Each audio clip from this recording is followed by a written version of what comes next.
बिस्मिल्लाहिर्रहमानिर्रहीम। आज पैथोफिजियोलॉजी के नेक्स्ट यूनिट हम स्टार्ट करने वाले हैं जो फोर्थ सेमेस्टर का है पैथो का। और इसमें हम डिस्कस करेंगे कि स्पेशल सेंसेस के कौन कौन से डिसऑर्डर्स होते हैं, और इसमें तकरीबन जितने भी स्पेशल सेंसेस है वो हमने एचएन में कवर किए हुए थे, मगर फिर भी यहाँ पर जस्ट रिव्यू करते हैं और इजी यूनिट है, इंशाल्लाह जल्दी समझ आ जाएगा। फर्स्ट हम पढ़ते हैं कि ग्लूकोमा क्या होता है। अगर हम ग्लूकोमा की अगर मैं आपको बताता चलूँ कि ग्लूकोमा बेसिकली क्या होता है, ये एक glaucoma is the disease that lead to damage to the optic nerve, the nerve that carry usual information from the eye to brain. कहते हैं ग्लूकोमा जो होती है ये आई की एक डिजीज़ होती है, और इसकी वजह से क्या होता है, हमारे ऑप्टिक नर्व डैमेज हो जाता है। और ऑप्टिक नर्व का काम क्या है, विजुअल इंफॉर्मेशन जो होती है उसको ब्रेन तक पहुंचाना। दूसरे बताया जा रहा है कि ग्लूकोमा किसकी वजह से हो सकता है, कहते हैं जब हमारा इंट्राओकुलर प्रेशर, जो हमारे आंख के अंदर जो प्रेशर होता है, वो प्रेशर जब इंक्रीज हो जाता है और उसकी वजह से जो हमारी ऑप्टिक नर्व डैमेज हो जाती है, तो उस कंडीशन में भी ग्लूकोमा हो जाता है। टाइप्स ऑफ ग्लूकोमा की अगर मैं आपको बताता चलूँ तो 4 टाइप्स ऑफ ग्लूकोमा होते हैं।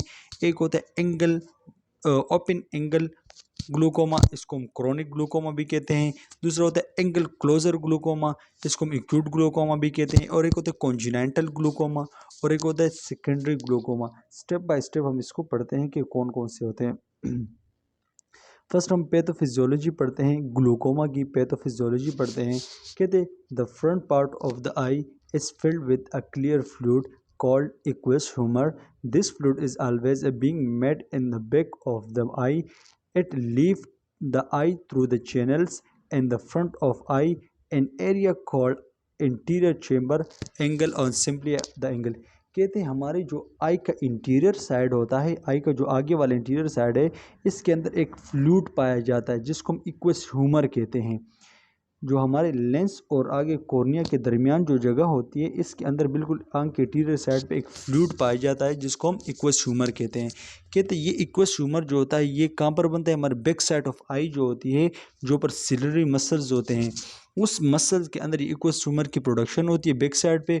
और ये एक्वस ह्यूमर उस बैक साइड से क्या होता है, कुछ चैनल्स होते हैं, उस चैनल्स के थ्रू हमारे इंटीरियर आई के जो चेम्बर होता है वहाँ पर आता है। ठीक है। और फिर क्या कहते हैं, वे एनीथिंग दैट स्लो और ब्लॉक और flew off the this fluid out of the eye will cause of pressure to be built up in the eye. This pressure is called intraocular pressure. It is most cause of the glaucoma. The pressure is higher and cause a damage of the major nerve in eye is called optic nerve. ये क्या कहते हैं, कहते हैं जो हमारे interior आंख के अंदर जो फ्लूइड पाया जाता है, ये कहाँ बनता है, बैक ऑफ आई से बनता है, बैक ऑफ आई में बनता है। और फिर ये एक्वस ह्यूमर कुछ चैनल्स के जरिए हमारे इंटीरियर आंख जो होते हैं, चेम्बर जो होते हैं, इंटीरियर चेम्बर वहाँ पर आता है बैक से। कहते अगर किसी भी एनीथिंग किसी भी वजह से वो जो रास्ते चैनल्स वो ब्लॉक हो जाते हैं, वो एक्वस ह्यूमर जो अंदर बन रहा है वो बाहर की तरफ इंटीरियर चेम्बर की तरफ नहीं आता, तो फिर क्या होता है, इंटर ओकुलर प्रेशर जो होते हैं आंख की जो अंदर जहाँ पर ये बन, उसके अंदर प्रेशर क्या हो जाएगा, इंक्रीज हो जाएगा। जब प्रेशर इंक्रीज हो जाता है इंटरनली साइड पे, तो उसकी वो प्रेशर क्या करेगा, हमारे जो ऑप्टिक नर्व्स है उसको डैमेज करेगा। जब ऑप्टिक नर्व्स डैमेज हो जाएगी तो उसकी वजह से क्या हो जाएगा, हमें ग्लूकोमा काज हो जाएगा। ये थोड़ी सी पैथोफिजियोलॉजी है कि ग्लूकोमा बेसिकली होता किस तरह है। तो ग्लूकोमा इस कंडीशन के इस तरीके से होता है। अभी टाइप ऑफ ग्लूकोमा की बात करते हैं। फर्स्ट हम करते हैं open angle glaucoma. Open angle glaucoma अगर मैं आपको बताता चलूँ तो मोस्ट कॉमन जो ग्लूकोमा होता है वो ओपन एंगल ग्लूकोमा होता है, और ये क्रोनिक होता है। ये बताया कि this cause is unknown. Increase eye pressure occurs slowly over time. This pressure pushes on the optic nerve and retina to back of the eye. And open angle glaucoma is tends to run in families. Your risk and higher if you have a parents or a grandparents with open angle glaucoma. ये बताया जा रहा है कि open angle glaucoma जो काज होता है वो अननोन होता है। ये पता नहीं लगता कि ओपन एंगल ग्लूकोमा किस चीज़ की वजह से हो जाए, मगर ओपन एंगल ग्लूकोमा जो होता है ये आहिस्ता आहिस्ता इंटरओकुलर प्रेशर जो होता है आहिस्ता आहिस्ता बढ़ता रहता है। और फिर एक वक्त ऐसा आ जाता है इंटरओकुलर प्रेशर बहुत ज़्यादा जब बढ़ जाता है आहिस्ता आहिस्ता से, ये हमारे ऑप्टिक नर्व्स को क्या कर देता है, पुश कर देता है, उसको डैमेज कर देता है। जब उसकी डैमेज हो जाती है तो हमारा नज़र क्या हो जाता है, ख़त्म हो जाता है। फिर क्या कहते हैं, ये ओपन एंगल ग्लूकोमा किसको होता है, कहते हैं ये अक्सर जो हेरिडिटी हो जाती है फैमिलीज़ में, जैसे किसी के बाप को हो या उसके दादा को हो, तो मोस्ट ज़्यादा चांसेस होते हैं कि जो बच्चा होता है उसको भी ओपन एंगल ग्लूकोमा हो। फिर क्या कहते हैं, the people of African descent are the particular high risk for the disease. कहते हैं जो अफ्रीकन जो लोग होते हैं उनको ओपन एंगल ग्लूकोमा के बहुत ज़्यादा चांसेस होते हैं। अभी ये पता नहीं कि उनको किस वजह से होते हैं, मगर वो कह रहे हैं कि उनको बहुत ज़्यादा चांसेस होते हैं। अच्छा, क्लिनिकल फीचर के अगर मैं आपको बताता चलूँ, द मोस्ट इसके most people have no symptom until they being to loss vision. कहते ज़्यादा तो इसके तो सिम्टम वगैरह नहीं होते, जैसे जैसे विजन लॉस होना स्टार्ट हो जाती है तो इसके जो सिम्टम होते हैं वो ज़ाहिर होना स्टार्ट हो जाते हैं। वैसे इसके कोई सिम्टम नहीं होते, जैसे विजन ऐसा ऐसा लॉस होना ख़राब हो जाती तो सिम्टम ज़ाहिर हो जाते हैं। फिर कहते हैं gradual loss of peripheral side vision also called tunnel vision. Gradual मतलब आहिस्ता आहिस्ता इसमें जो हमारे पेरिफेरल की जो विजन होती है वो आहिस्ता आहिस्ता ग्रेजुअली लॉस होना स्टार्ट होती है, और इसको जैसे जैसे आहिस्ता आहिस्ता से विजन लॉस होती है इसको हम टनल विजन भी कहते हैं। अगर मैं आपको यहाँ पर एमसीक्यूज़ के पॉइंट ऑफ व्यू से आपको थोड़ा सा समझा तो कि एमसीक्यूज़ किस टाइप से आ सकते हैं, ये आपसे पूछा जा सकता है ओपन एंगल ग्लूकोमा जो होता है वो उसको हम दूसरा नाम क्या कहते हैं, क्रोनिक ग्लूकोमा भी कहते हैं। या ये से आ सकता है कि भाई जो ग्रेजुअल विजन लॉस होती है वो कौन से में होती है, तो वो ओपन एंगल ग्लूकोमा में होती है। और ओपन एंगल ग्लूकोमा जो विजन लॉस होती है उस पेरिफेरल लॉस विजन को हम दूसरा नाम क्या कहते हैं, तो टनल विजन भी कह सकते हैं। इस तरीके से आपको एमसीक्यूज आ सकते हैं, ठीक है। उसके बाद हम बात करते हैं closure angle glaucoma. Closure angle glaucoma की अगर मैं आपको बताता चलूँ तो क्लोजर एंगल ग्लूकोमा जो होता है वो बेसिकली एक्यूट होता है when exist of the aqueous humour fluid is suddenly block. कहते हैं जो हमारा एक्वस ह्यूमर फ्लूइड जो एग्जिस्ट होता है बाहर निकलता है वो जब अचानक से ही बंद हो जाता है, अचानक से बंद हो जाए तो उसको एंगल क्लोजर ग्लूकोमा कहते हैं। This causes quick severe and painful rise in the pressure with in the I intraocular pressure. लाजमी सी बात है जो एक्वस ह्यूमर बाहर की तरफ एग्जिस्ट बाहर निकल रहा है वो अचानक से ही ब्लॉक हो जाए और रास्ता बिल्कुल ब्लॉक हो जाए तो इंटर ओकुलर प्रेशर क्या हो जाएगा, बिल्कुल बंद हो जाए। वो जो प्रेशर क्या होगा, एक्वस ह्यूमर बाहर नहीं आएगा तो उसके अंदर वजह से इंटर ओकुलर प्रेशर बहुत ज़्यादा बढ़ जाएगा, और जब इंट्रा ओकुलर प्रेशर बढ़ेगा तो उसकी वजह से हमें सीवियर पेन भी हो सकता है और हमें क्विक सीवियर पेनफुल ये सारी चीज़ें हमें आंख के अंदर महसूस हो सकती है। और इसको हम क्या कहते हैं, एंगल क्लोजर ग्लूकोमा कहलाया जाता है। तो यहाँ पर आप लोगों ने कौन सा पॉइंट जहन में रखना है, ये पॉइंट जहन में रखना है कि जो हमारा जो एक्वस ह्यूमर सडनली ब्लॉक हो जाए, उसका निकलना अचानक से बंद हो जाए तो इस कौन से में होता है, ओपन क्लोजर ग्लूकोमा में होता है, ठीक है। ये आपने जहन में रखना है। फिर क्या कहते हैं, angle closure glaucoma is emergency. ये एक इमरजेंसी ट्रीटमेंट होती है, जैसे हो जाए तो इमरजेंसी इसको ट्रीट करना पड़ता है।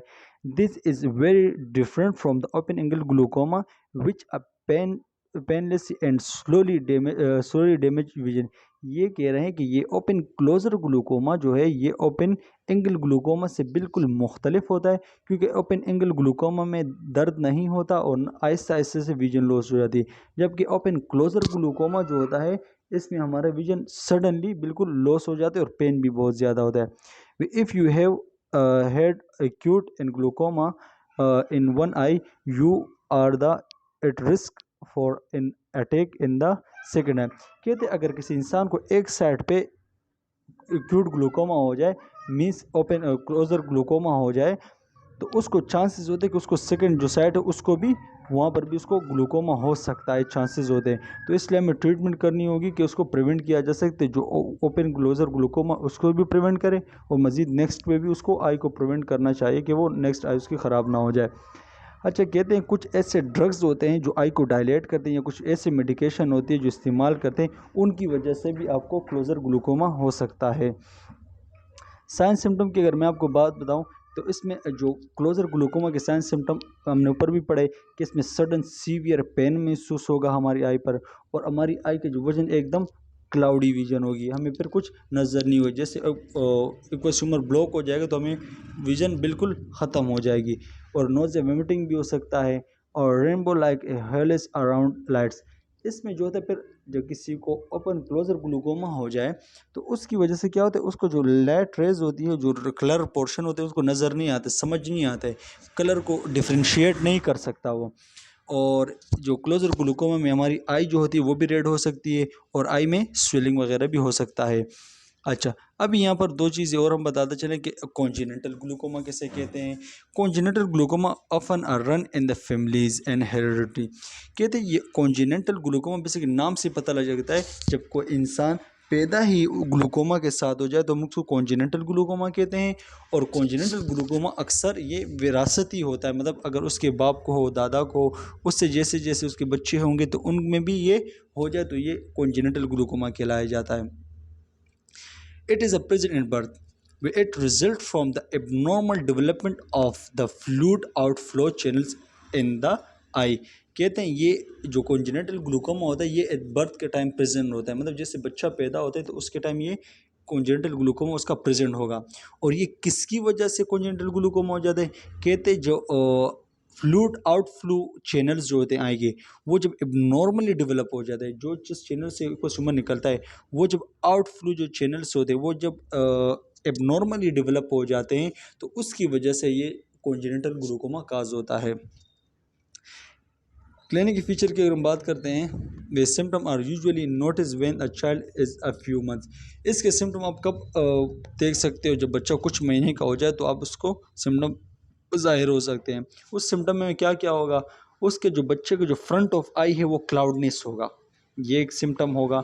दूसरा उसकी जो एक आई या दोनों आई उसकी इन्लार्जमेंट भी हो सकती है, आई जो होती है रेड भी होगी। और सेंसिटिव टू लाइट, आप अगर आप उसको टॉर्च वगैरह लाइट करोगे तो एकदम अपनी आंखों को बंद करेगी क्योंकि उसको तकलीफ होगी उससे। और टीयरिंग, बहुत ज़्यादा जो टीयर्स वगैरह थे वो भी निकलेंगे कॉन्जेनिटल ग्लूकोमा।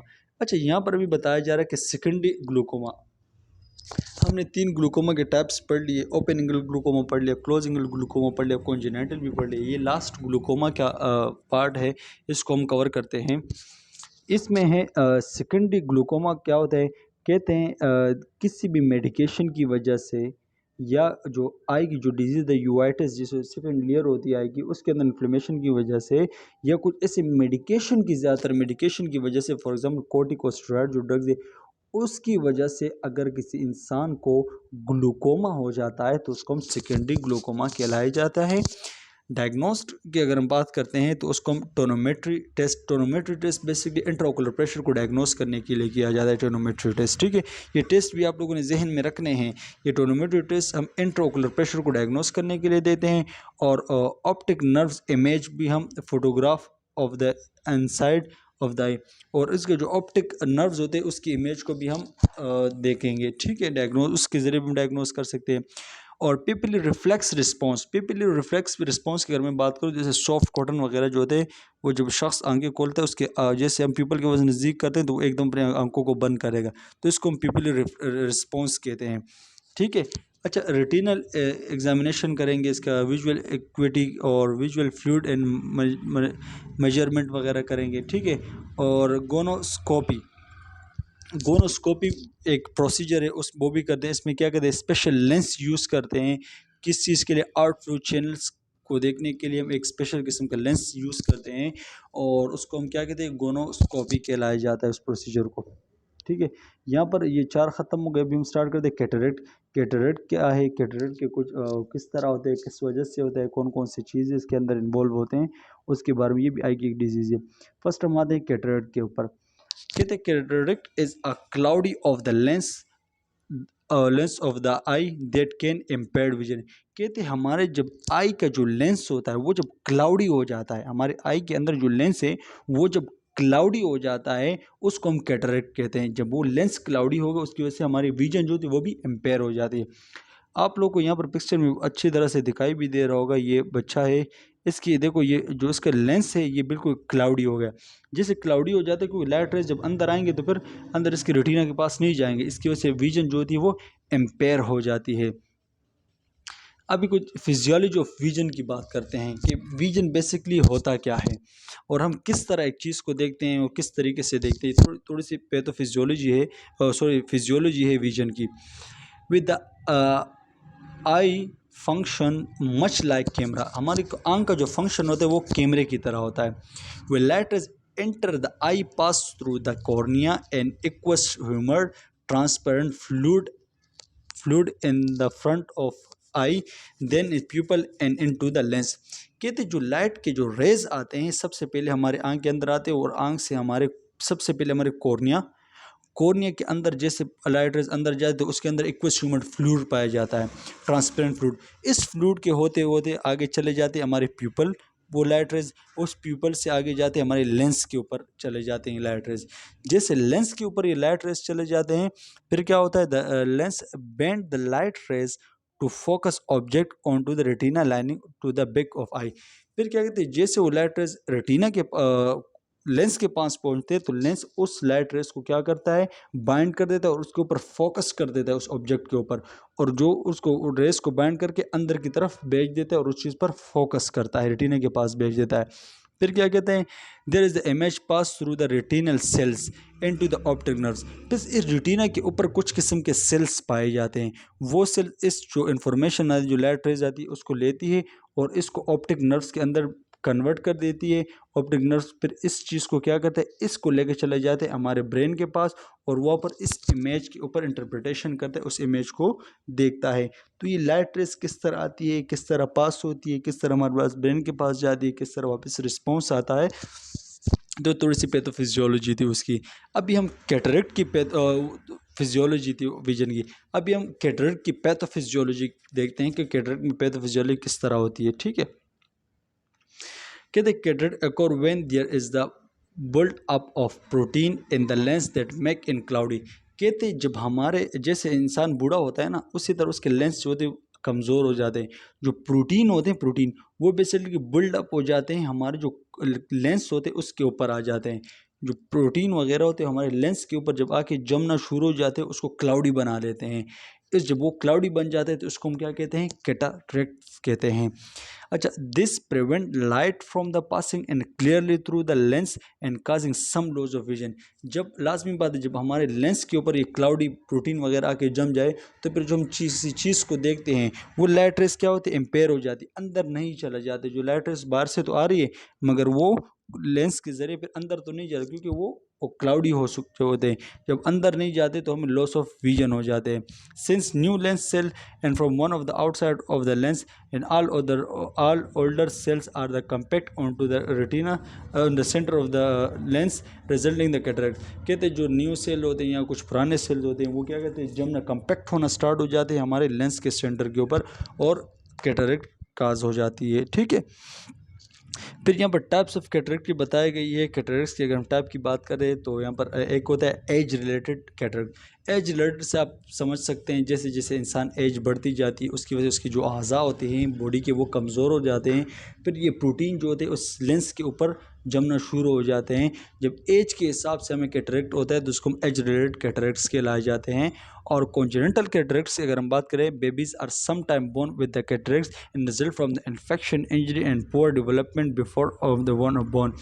कहते हैं जब कोई बच्चा कैटरेक्ट के साथ ही पैदा होता है, सम टाइम कुछ बेबीज़ होते हैं वो कैटरेक्ट के साथ ही पैदा होते हैं, तो उसको हम क्या कहते हैं, कॉन्जेनिटल कैटरेक्ट कहते हैं। वो क्यों पैदा कैटरेक्ट के साथ होते हैं, किसी इन्फेक्शन की वजह से, किसी भी इंजरी की वजह, पुअर डेवलपमेंट की वजह से उसके क्या होते हैं, जब वो पैदा होते हैं उस पुअर डेवलपमेंट या इंजरी किसी इन्फेक्शन की वजह से उसका जो कैटरेक्ट माँ के पेट के अंदर ही डेवलप हो जाता है, फिर वो बच्चा उस कैटरेक्ट के साथ ही पैदा होता है। अगर एक बच्चा कैटरेक्ट के साथ ही पैदा होता है तो समझे तो उसको कॉन्जेनिटल कैटरेक्ट कहते हैं।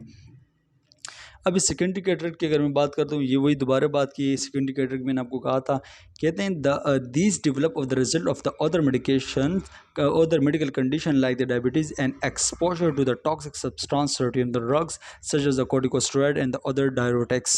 कहते हैं जब किसी शख्स को अदर मेडिकल कंडीशन जैसे डायबिटीज़ हो गई या अदर कोई ऐसे टॉक्सिक सब्सटेंस हो गई या कुछ ऐसे कॉर्टिकोस्टेरॉइड जो मेडिसिन हो गई या अल्ट्रावायलेट राइज, इन चीज़ों की वजह से अगर किसी इंसान को कैटरेक्ट काज होता है तो ये सारी सेकेंडरी होंगी, सेकेंडरी काजेज़ होती है। ठीक है, ट्रोमेटिक कैटरेक्ट किसे कहते हैं, कहते जब कोई इंजरी वगैरह हो जाती है उसकी वजह से जो कैटरेक्ट काज होता है उसको हम ट्रोमेटिक कैटरेक्ट कहलाए जाते हैं।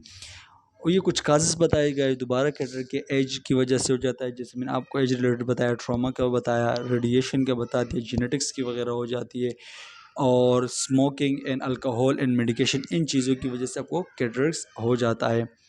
क्लिनिकल फीचर अगर मैं आपको बताता हूँ, क्लिनिकल फीचर क्या होंगे, cataract usually slow and cause few symptom until they noticeable block light when the symptom are present in the group। कहते आम तौर पर जो कैटरेक्ट जो होते हैं वो स्लोली डेवलप होते हैं, इसके इतने खास सिम्टम नहीं होते, कुछ सिम्टम होते हैं, और जैसे हमारी जो लाइट होती है वो ब्लॉक हो जाती है, हमें इस तरह लग फील हो जाता है, नोटिस कर लेते हैं कि हमारी जो लाइट वगैरह वो ब्लॉक हो रही है, हमें कुछ नज़र नहीं आ रहा, तो उसके बाद फिर क्या होता है, बहुत सारे सिम्टम उसके आना ज़ाहिर हो जाते हैं। मगर स्टार्ट में क्या होता है, स्लोली कैटरेक्ट डेवलप होता है, इतने सिम्टम नहीं होते, जैसे हमारी आंख जो लाइट है वो ब्लॉक हो जाती है तो फिर सिम्टम मज़ीद आना स्टार्ट हो जाते हैं। उसमें क्या क्या सिम्टम होंगे, विजन जो होगी वो क्या होती है, cloudy and blur and foggy vision होगी, मतलब हमें कुछ क्लाउडी सा महसूस होगा या ब्लर महसूस होगा, हमें कोई चीज़ प्रॉपरली उसको नज़र नहीं आएगी अगर कैटरेक्ट होगा। फिर क्या, progressive the near sidedness and older people are called and second light. कहते हैं जो ओल्डर पीपल होते हैं, जो बूढ़े लोग होते हैं, अगर उनके अंदर कैटरेक्ट की वजह से नियर साइडनेस में क्या होता है, हमें नज़दीक की नज़र तो सही होती है मगर दूर की नज़र प्रॉपरली नहीं दिखाई देती। कहते अगर एक ओल्ड मैन के अंदर फॉर एग्जांपल कैटरेक्ट हो जाए तो उसको हम क्या कहते हैं, सेकेंडरी लाइट कहते हैं, और सो कैटरेक्ट हो जाए और उस कैटरेक्ट की वजह से नियर साइडनेस, उस कैटरेक्ट की वजह से उसको दूर की चीज़ें सही नज़र नहीं है और नज़दीक की नज़र आती रहे, तो इसको हम दूसरे नाम में क्या कहते हैं, सेकेंड लाइट भी कहलाई जाती है। ठीक है, और जब उसको फिर दूर की चीज़ों को देखने के लिए ग्लासेस वगैरह की ज़रूरत होती है। Change in the way you see a colour because in the discolouration of the, कहते जब लेंस वगैरह हो जाता है उसके अंदर, जब कैटरेक्ट्स वगैरह हो जाते हैं तो फिर वो किसी भी चीज़ों को कलर को डिफ्रेंशिएट वगैरह नहीं कर पाते। और क्या कहते हैं, जब किसी को कैटरेक्ट वगैरह हो जाता है तो फिर वो जब गाड़ी वगैरह चलाता है तो उसके जो आगे से कुछ गाड़ी आती है उनकी लाइट उसके आंखों पे बहुत ज़्यादा तेज़ लगती है, जिसकी वजह से उसको नज़र प्रॉपर्ली नहीं आता, और या दिन में भी वो अगर वो ड्राइविंग वगैरह कर रहा हो तो उसकी वजह से जो रोशनी वगैरह लगती है, धूप वगैरह, वो उसकी जब आंखों पे लगती है तो उसकी वजह से भी उसको आगे जो चीज़ें हैं वो प्रॉपर्ली नज़र नहीं आती, क्योंकि जब कैटरेक्ट हो गया लेंस से बिल्कुल आपका क्लाउडी हो गया तो का मेन काम तो लेंस का क्या है, फोकस करना किसी ऑब्जेक्ट के ऊपर, तो फोकस ही नहीं होगा, और डबल विजन भी हो सकती है, sudden change of the glasses perception. ठीक है, यहाँ पर हमारा ग्लूकोमा ये भी ख़त्म हो गया, क्या कहते हैं, ये कैटरेक्ट्स भी हमारे यहाँ पर ख़त्म हो गया। अब यहाँ अभी एयर की जो डिज़ीज़ होती है एयर के, उसके हवाले से हम कुछ डिस्कस करते हैं, और ये ख़त्म हो जाएगी, अभी यूनिट ख़त्म हो जाएगा। टिनेटिस किसे कहते हैं, मैं अगर टिनेटिस की अगर बात करता हूँ तो tinnitus is derived from the Latin words means and ring meaning ringing, and it is the perception of the sound within the human ear and absence of the corresponding external sound. कहते हैं टिनेटिस basically ringing कहते हैं, कहते हैं हमारी कान जो होते हैं, कान इसके अंदर रिंगिंग जैसा महसूस होना, उसको हम टिनेटिस कहते हैं। कहते हैं ये क्या होता है, एक परसेप्शन बन जाती है इंसान की, क्या होती है, परसेप्शन बन जाती है, बेसिक एक्सटर्नल कोई साउंड वगैरह नहीं होता, बट इसमें क्या हो जाता है, एक इंसान की परसेप्शन बन जाती है, एक सोच बन जाता है कि मेरे कान के अंदर कोई रिंगिंग वगैरह महसूस होती है। जब हमारे कान के अंदर रिंगिंग महसूस होती है तो ये हमारा परसेप्शन बन जाता है, तो इसको हम क्या कहते हैं, टिनेटिस कहलाए जाते हैं। टिनेटिस की अगर मैं बात करूं तो ये मोस्ट कॉमन जो होते हैं noise include in hearing loss. कहते अगर मैं आपको यहाँ पर एग्जांपल वगैरह दे दूं, अक्सर शादियों में जैसे पटाखे वगैरह होते हैं, बड़े जो बम वगैरह आते हैं, वो जो ब्लास्ट किए जाते हैं, जैसे पट जाते हैं, तो जो शख्स उसके नज़दीक होता है तो जब वो जैसे पट जाते हैं उसकी शोर की वजह से, ज़्यादा नॉइज़ की वजह से क्या होती है, उसकी हेयरिंग एकदम लॉस हो जाती है, उस टाइम एकदम लॉस हो जाती है, और रिंगिंग जब उसके कान के अंदर स्टार्ट हो जाते हैं, तो उस रिंगिंग को बेसिकली हम टिनेटिस कहलाई जाती है। तो ये नॉइस की एग्जांपल मैंने आपको इसकी दी।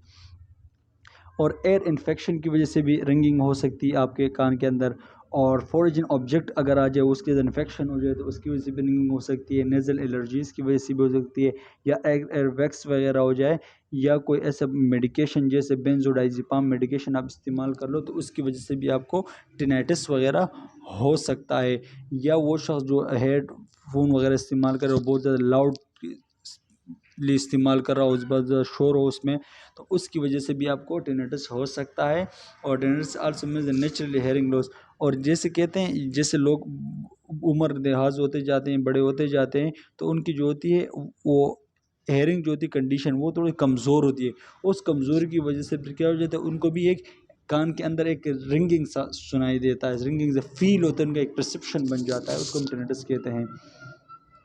इस टेनेटस से अगर मैं एमसीक्यूज़ आप लोगों को बताऊं कि किस तरीके से आ सकता है, तो इसमें एक ही आ सकता है, एक सिनेरियो आपको दे सकता है कि भाई कि एक शख्स है, उसके कोई भी वाक़या बता दे कि उसकी वजह से उसके कान के अंदर रिंगिंग वगैरह स्टार्ट हो गई हो, तो उसको हम किस चीज़ में कंसिडर करेंगे, तो उसको हम टिनेटस में कंसिडर करते हैं, टिनेटस कहलाया जाता है। अब इस टिनेटस की पैथोफिजियोलॉजी बताई जा रही है कि इस टिनेटस की पैथोफिजियोलॉजी क्या है।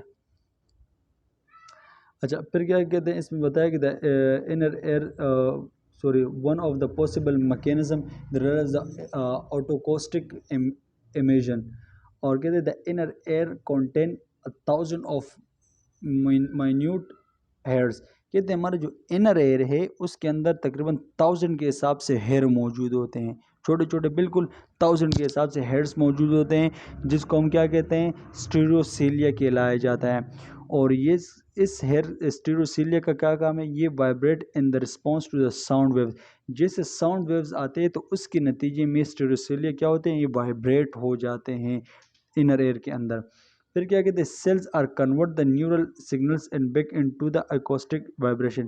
कहते हैं जो सेल्स होते हैं ये क्या कहते हैं, न्यूरल सिग्नल्स को कन्वर्ट कर देते हैं किसी के अंदर, अकोस्टिक वाइब्रेशन के अंदर। और फिर ये अकोस्टिक वाइब्रेशन जो होती है, ये हमारे जो एकोस्टिक नर्व होता है उसके ज़रिए हमारे ब्रेन के अंदर चली जाती है, वहाँ पर इसकी इंटरप्रिटेशन होती है कि किस तरह का साउंड सुना है। कहते the sensation cells are concern with the vibrator cells through the neural feedback lob and those again in the regulate by the brain. और कहते उसी तरह फीडबैक होता है, जिस तरह वो पर हमारे ब्रेन के अंदर चली जाती है, इंटरप्रिटेशन होती है, उस तरह उसका फीडबैक मिलता है उस साउंड का।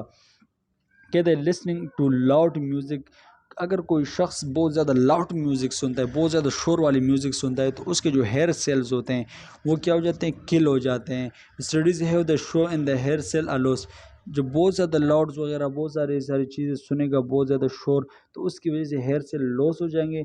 जब हेयर सेल लॉस हो जाते हैं तो डिफरेंट किस्म के न्यूरॉन एक्टिवेट हो जाते हैं, और वो न्यूरॉन क्या करते हैं, हमारे जो ब्रेन के अंदर ऑडिटरी पार्ट होते हैं उसको एक्टिवेट कर देते हैं। जब वो हमारे ऑडिटरी पार्ट खुद बहुत एक्टिवेट उसको कर देता है, और उसकी वजह से क्या होता है, given a perception of sound. फिर हमें इस वैसी एक परसेप्शन होती है कि हमने कोई आवाज़ सुनी, बेसिकली कोई आवाज़ वगैरह हम नहीं सुनते। जब हमारे हेयर से लॉस हो जाते हैं और उसकी वजह से डिफरेंट किस्म के न्यूरॉन डेवलप हो जाते हैं इनर एयर के अंदर, वो क्या कहते हैं, हमारे जो ब्रेन के अंदर जो ऑडिटरी सेंटर है उसको एक्टिवेट कर देता है, खुद बहुत उसको जाके एक्टिवेट कर देता है। और उसकी वजह से फिर हमें क्या होता है, एक परसेप्शन होती है कि हमने कोई साउंड सुना, बेसिकली कोई साउंड वगैरह नहीं होता। Another possible mechanism the underlying the tinnitus is the damage of the receptor of cell. जो सेल के रिसेप्टर वगैरह अगर डैमेज हो जाते हैं तो उसकी वजह से आपको tinnitus वगैरह हो सकता है। ओटाइटिस मीडिया की अगर हम बात करते हैं, otitis media basically middle air जो होती है उसके इन्फेक्शन को हम ओटाइटिस मीडिया कहते हैं। ठीक है, मैं आपको बता दूँ आगे क्या है, ये मिडल एयर है। ठीक है, इसके अंदर जब कोई इन्फेक्शन वगैरह हो तो ओटाइटिस मीडिया कहलाया जाता है। ओटाइटिस मीडिया को बताता चलूँ क्या था, inflammation of the middle air. हमारे मिडल एयर के अंदर जब इन्फ्लेमेशन हो जाता है तो उसको ओटाइटिस मीडिया कहते हैं। और otitis media is the infection of the middle ear that are cause by inflammation. कहते हैं हमारे मिडल एयर के अंदर किसी भी चीज़ की वजह से जब इन्फेक्शन हो जाता है मिडल एयर की वजह से अंदर, और उसकी वजह से इन्फ्लेमेशन काज हो जाता है, तो उस कंडीशन को हम ओटाइटिस मीडिया कहते हैं। Anyone can develop medical middle ear infection, but the infant are most commonly infected।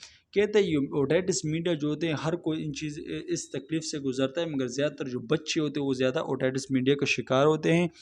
It can be bacterial and viral origin, and during the cold virus and can be sickened through the excretion tube to the middle ear and pave कहते हैं रास्ते को, pave the way for the bacterial otopathogen that reside in the nasopharynx. ये बताया जा रहा है, कहते हैं ये जो ओटाइटिस मीडिया जो होता है ये बेसिकली बैक्टीरिया की वजह से भी हो सकता है, वायरल की वजह से भी हो सकता है, या कोल्ड वायरस जो होते हैं उनकी वजह से भी ओटाइटिस मीडिया होता है। कहते हैं ये ओटाइटिस मीडिया जो होते हैं ये जो जरासीम वगैरह होते हैं ये एक्सटेंशन ट्यूब के ज़रिए हमारे मिडिल एयर के अंदर आते हैं और वहाँ पर इन्फ्लेमेशन काज कर देते हैं। और कहते हैं फिर ये क्या कहते हैं, pave to the way of bacteria, और जैसे एक्सटेंशन ट्यूब के ऊपर आते हैं फिर एक ये अपने रास्ता भी बना देते हैं, उसके के ज़रिए फिर क्या चलाते हैं, हमारे जो नोज़ोफेरिंग्स है, नोज़, उस नोज़ोफेरिंग्स के अंदर चले जाते हैं, वहाँ पर भी इन्फ्लेमेशन और इन्फेक्शन काज कर देते हैं। जैसे ये आपको दिखाया भी जा रहा है कि हमारे ये वायरस वगैरह आ जाते हैं, ये रास्ता बना लेते हैं, इस एक्सटेंशन ट्यूब के ज़रिए हमारे नोज़ वगैरह के अंदर भी इन्फ्लेमेशन वगैरह काज कर देते हैं। ये कुछ पिक्चर वगैरह ओटाइटिस मीडिया की, कि ओटाइटिस मीडिया जो मिडिल एयर है इन्फेक्शन, तो उसमें इस तरह की कंडीशन हो जाती है। साइन सिम्टम की अगर मैं आपको बताता चलूँ, where it is characterized of by the presence of the fluid in the middle air। अगर किसी को ओटाइटिस मीडिया हो जाए तो उसको क्या होगा, उसमें मिडिल एयर है उसके अंदर फ्लूइड वगैरह की प्रेजेंस होगी, फ्लूइड वगैरह मौजूद होगा मिडिल एयर के अंदर। ओटाइटिस मीडिया की वजह से आपको हाई फीवर भी हो सकता है, एयरेज उसे कहते हैं कि कान के अंदर आपको दर्द भी वगैरह हो सकता है, और hearing loss of middle air जो होती है स्लाइटली हेयरिंग लॉस भी हो सकती है। ठीक है, कहते हैं perforation of the tympanic membrane, कहते हैं टिम्पैनिक मेम्ब्रेन भी उसकी वजह से क्या होता है, ख़राब हो सकता है। That peak of the incidence and around 1 of age या बाई 3 ईयर ऑफ एज, और the almost children have experience the, कहते हैं ये ज़्यादातर जो होता है ओटाइटिस मीडिया 1 साल या 3 साल बच्चों को होता है ज़्यादातर, मगर तकरीबन हर बच्चा इस ओटाइटिस मीडिया को एक्सपीरियंस करता है। कहते जो पैथोजन है, ऑटो पैथोजन है, ये ऑटो पैथोजन वो ऑटो पैथोजन है जो मोस्टली जो ज़्यादातर ओटाइटिस मीडिया हो सकता है या नेज़ल के जो इन्फ्लेमेशन होते हैं वो इनके वजह से होते हैं। ये 3 किस्म के होते हैं, स्ट्रेप्टोकोकस निमोनिया जिसको हम नेमोकोकस भी कहते हैं, non typeable haemophilus influenzae and moraxella और catarrhalis are the their 3 dominant bacterial otopathogens report globally. ये 3 किस्म के ऑटोपैथोजन होते हैं जो पूरी यूनिवर्सली पूरी दुनिया में ये एक ऐसे बैक्टीरिया वगैरह होते हैं जो क्या करते हैं, ओटाइटिस मीडिया वगैरह काज कर देते हैं या नाक के अंदर इन्फ्लेमेशन वगैरह काज कर देते हैं। और ये जो क्या कहते हैं, ये जैसे हमारी बॉडी में चले जाते हैं एक्सटेंशन ट्यूब के ज़रिए हमारे मिडिल में चलते, वहाँ पर कॉलोनीज़ बनना स्टार्ट कर देते हैं और मज़ीद उसको इन्फेक्टेड कर देते हैं। मेडिकल मैनेजमेंट की अगर मैं बात करूँ तो इसकी हम एनाल्जेसिक देते हैं दर्द को कम करने के लिए, जैसे पेनाडोल हो गया, और फीवर के लिए पेन वगैरह ख़त्म करने के लिए मेडिसिन देते हैं आइबुप्रोफेन वगैरह, और एंटीबायोटिक में हम एमोक्सिसिलिन वगैरह दे सकते हैं, सेफलोस्पेरोन वगैरह दे सकते हैं, और क्लेथ्रोमाइसिन, ये कुछ मेडिकेशन के नाम हैं, ये दे सकते हैं।